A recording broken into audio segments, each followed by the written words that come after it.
Le goût d'entreprendre. Une émission proposée par Doris Pradal en partenariat avec la Caisse d'épargne, la Banque des entreprises et des professionnels de Midi-Pyrénées.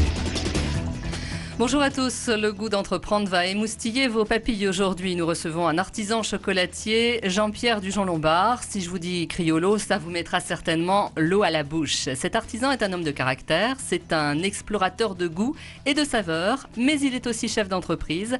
Il a commencé seul, dans son garage. Il a aujourd'hui 15 salariés et ouvre une seconde adresse à Toulouse ce mois-ci.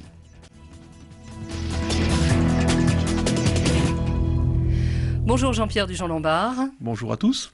Merci d'avoir répondu à notre invitation sur Radio Présence. Vous fabriquez, vous explorez le chocolat dans votre laboratoire de Saint-Pierre-de-Lage dans le Lauragais. Vous faites un métier de plaisir et de passion. Qu'est-ce qui vous fait courir, Jean-Pierre ? La passion, ça c'est évident.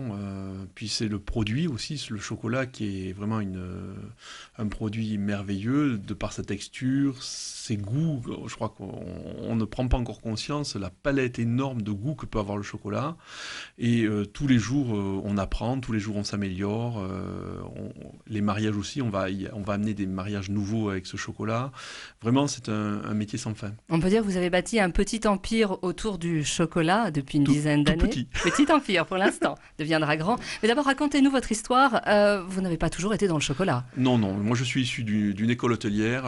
Mon rêve était de travailler dans les relais châteaux. Malheureusement, je n'ai pas pu. J'ai fait un petit tour par la grande distribution.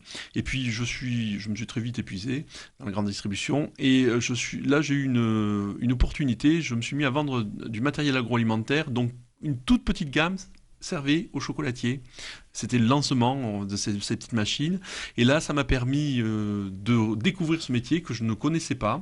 Donc, j'ai fait le tour de tous les chocolatiers du Sud et certains parisiens pour leur démontrer les qualités de nos machines. Et là, je suis tombé amoureux de ce métier. Alors, vous êtes passé du monde de l'agroalimentaire, en fait, à celui de l'artisanat. Oui. Qu'est-ce qui vous a le plus marqué, frappé, séduit lorsque vous êtes passé d'un statut à un autre ? Vous êtes passé de gros volumes à toute petite production. Alors, écoutez, c'est marrant ce que vous dites. Il y a une petite anecdote. Si vous voulez, un jour, quand je disais que j'étais représentant, quand j'ai dit que je travaillais dans la restauration, ça n'a jamais passionné quelqu'un. Et la première fois où j'ai dit à quelqu'un « je suis chocolatier », j'ai vu son visage s'illuminer. Ça a été pour moi impressionnant et j'ai pris la conscience du bonheur que pouvait susciter le chocolat. On parlait de plaisir tout à l'heure, c'est exactement plaisir, ça. Ouais. Alors, vous avez commencé à fabriquer comment ? Alors écoutez, on a commencé on a acheté de la petite boutique de Victor Hugo, maman m'a prêté son garage, j'ai fait des aménagements, j'ai carrelé, j'ai acheté une machine pour faire les enrobages et j'ai démarré tout seul et j'ai appris petit à petit. J'avais déjà rencontré quand même de très grands chocolatiers qui m'avaient donné de très grands conseils et puis après sur le tas et puis surtout je pense que je n'avais pas la technique mais j'avais la vision du chocolat que je voulais faire et ça je crois que ça a été très très important. Je savais le but que je voulais atteindre et ça m'a permis d'avancer. Et c'est important ça quand on lance son activité, de savoir où on va, d'avoir des objectifs. Je pense qu'il est important d'avoir une vision de ce que l'on va faire, surtout de ne pas faire ce qui est déjà fait, c'est de vraiment avoir une vision nouvelle du service ou du produit qu'on va amener. Oui. Ouais. Et vraiment après c'est s'y tenir, surtout ne pas s'éparpiller. Non, c'est vraiment aller là où on a garder le cap. Est-ce que ça c'est difficile parfois ? Alors pour moi ça l'a pas été. Je dirais vraiment j'ai toujours dans la tête, c'est surtout être bien sûr que j'ai toujours la bonne vision. Voilà. Et ça, c'est...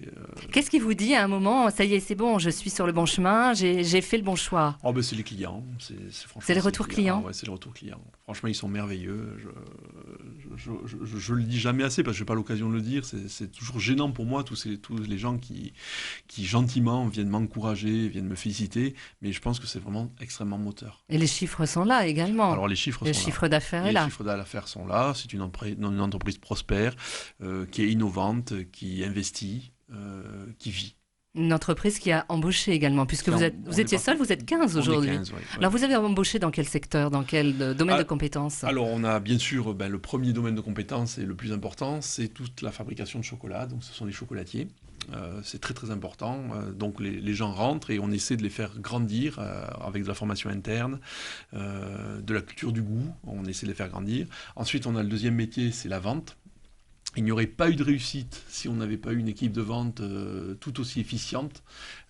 On est aussi innovant sur la vente que ce qu'on est dans nos chocolats, c'est-à-dire on essaie d'avoir un accueil vraiment approprié, on essaie vraiment de rendre service et de faire découvrir à nos clients le goût du chocolat. C'est-à-dire innovant sur la vente par rapport à vos concurrents, qu'est-ce que vous faites de plus?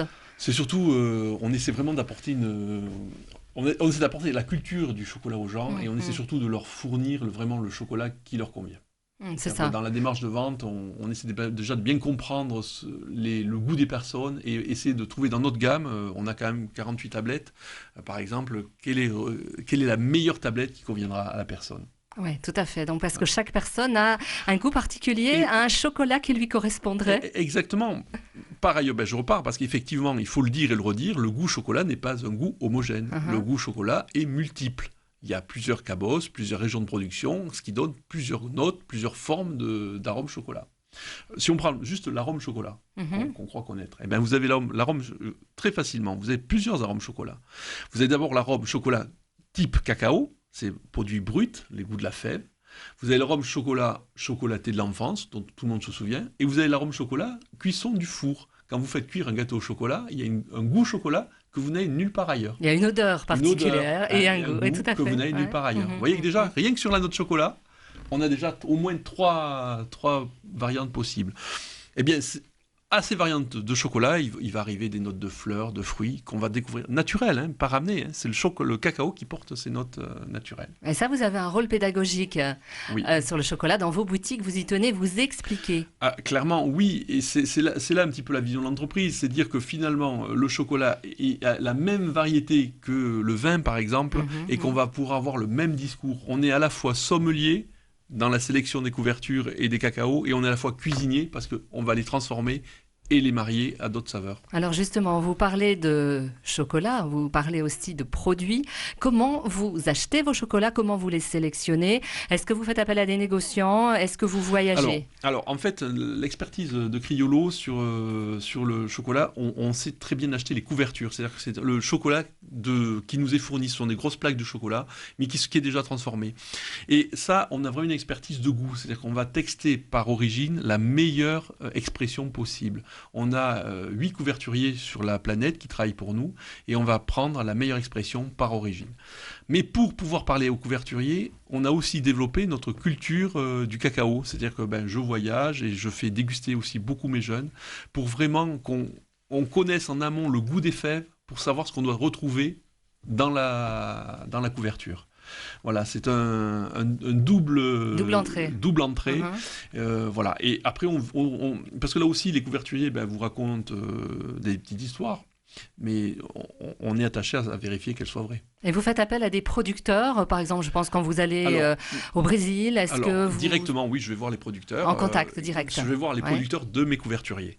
Si vous voulez, je ne vais pas voir un producteur, moi, naturellement. Je vais voir mes couverturiers, je leur demande, écoutez, moi, ce chocolat me plaît, je voudrais aller me rendre sur la plantation, je voudrais voir ce qui s'y passe, je voudrais sentir les odeurs, je voudrais goûter la fève de cacao, et je voudrais être bien sûr que vous n'en avez pas perdu un petit peu dans la couverture. Vous êtes au contact direct du produit et de l'homme, en fait, de l'humain. De l'homme. Alors, il n'y a pas de... Franchement, on dit, il n'y a, dans ces métiers-là, l'homme est au cœur du système.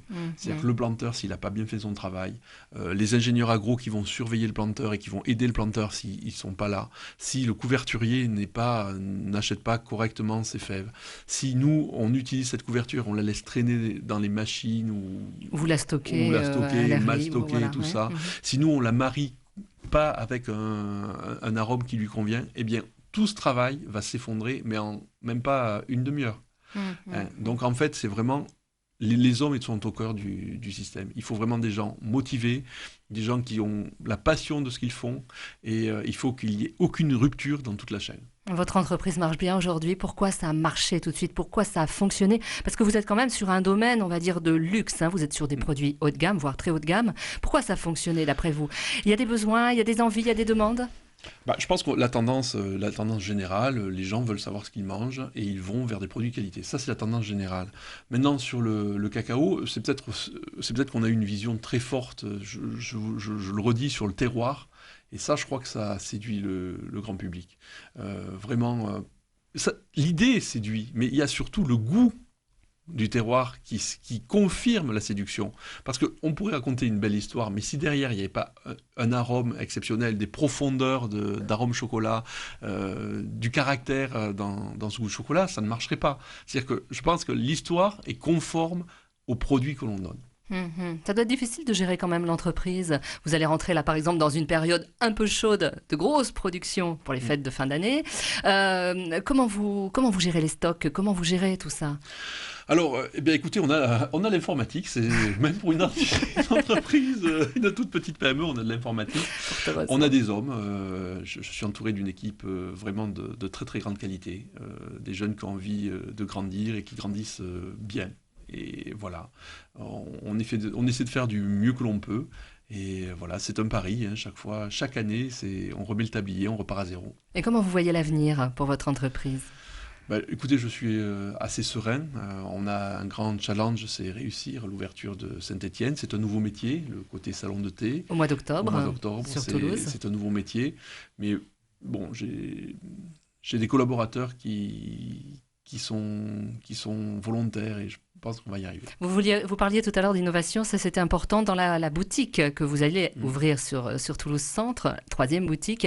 Vous allez innover, vous allez proposer des choses que l'on ne trouve nulle part ailleurs? Alors on va essayer de faire un salon de thé mais de chocolat, c'est-à-dire qu'on va marier des boissons de très grande qualité, des grands thés, des grands cafés, des grands chocolats chauds avec des grandes origines de chocolat, toujours servis au choix avec 3 ou 4 de 2 à 4 bonbons de la gamme, ou éventuellement des barres chocolatées. Voilà, donc aux grands amateurs de chocolat, un thé et un chocolat, on va pouvoir apprécier. Et puis j'espère pouvoir dégager le maximum de temps pour pouvoir justement appuyer ces dégustations et expliquer aux gens. Et être présent dans la boutique. Oui, je vais essayer de me rendre beaucoup plus présent. Voilà un excellent mariage thé au café chocolat. Jean-Pierre du Jean Lombard, vous restez avec nous, on se retrouve tout de suite.